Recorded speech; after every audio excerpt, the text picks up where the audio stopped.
আগামী ডিসেম্বরের মধ্যেই নির্বাচন হতে হবে।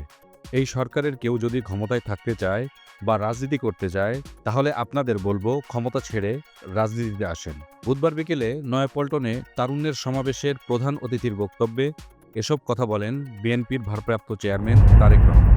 তিনি আরও বলেন, অন্তর্বর্তী সরকারের কাছে বলতে চাই, আগামী ডিসেম্বরের মধ্যেই নির্বাচন হতে হবে। এখন কথা বলার রাজনীতি নয়, এখন বাস্তবায়ন ও দৃষ্টান্ত স্থাপনের সময়। দেশের বহুল জনসংখ্যাকে যদি জনশক্তিতে রূপান্তরিত করতে পারি, তাহলে আমাদের আর পিছিয়ে থাকতে হবে না।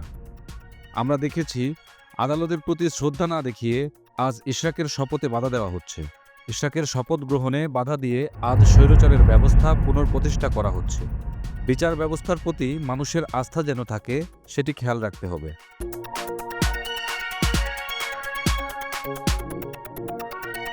তিনি আরও বলেন, বেকারত্ব দূরীকরণে বিভিন্ন সেক্টরকে কর্মসংস্থান সৃষ্টি করা হবে। তথ্য প্রযুক্তি ও কারিগরি শিক্ষায় তরুণ সমাজকে গড়ে তোলা হবে। উন্নয়ন ও উৎপাদনের রাজনীতি শুরু করেছেন জিয়াউর রহমান। জনগণই বিএনপির মূল ভিত্তি।